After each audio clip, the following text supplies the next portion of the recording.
கோப்பியம், உண்மையும் பின்னணியும். திரைக்கடல் ஓடியும் திரவியம் தேடும் பல பிள்ளைகளும் தங்களுக்கு பெற்றோர் இருப்பதையே மறந்து விடுகின்றனர்.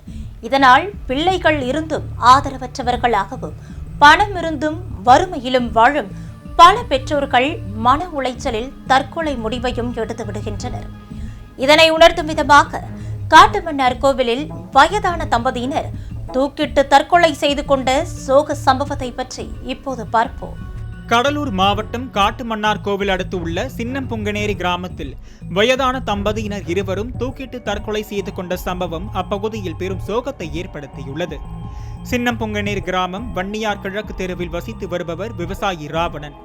அவரது மனைவி சித்ரா ஆகிய இருவரும் ஒருவருக்கொருவர் இணை பிரியாமல் அதிக அன்புடன் வாழ்ந்து வந்துள்ளனர். இவர்களுக்கு கடந்த ஓராண்டுகளாக உடல்நலக் குறைவால் அவதிப்பட்டு வந்ததாக கூறப்படும் நிலையில் இவர்களுக்கு மூத்த மகன் சிவா வெளிநாட்டில் வசித்து வருகிறார். இரண்டாவது மகன் ராகுல் திருமணமாகி வெளியூரில் வசித்து வந்துள்ளார். இதனால் 2 மகன்களும் தங்களுடன் இல்லாமல் இருந்ததால் மன உளைச்சல் மற்றும் விரக்தியில் இருந்துள்ளனர். இந்நிலையில் கடந்த 2 தினங்களுக்கு முன்பு இருவரும் சேர்ந்து ஒரு விபரீத முடிவை எடுத்துள்ளனர். அதன்படி தங்களது வீட்டின் அருகில் இருந்த வேப்ப மரத்தில் இருவரும் கயிற்றால் தூக்கிட்டு உயிரை மாய்த்து கொண்டுள்ளனர். மேலும் தற்கொலை செய்வதற்கு முன் தாங்கள் இறந்தவுடன் செய்யும் காரியங்களுக்கு தேவையான பொருட்களை வீட்டில் தயார் செய்து வைத்திருந்தது அனைவரையும் சோகத்தில் ஆழ்த்தியது. பின்னர் இது குறித்து உடனடியாக போலீசாருக்கு தகவல் கொடுத்து உள்ளனர்.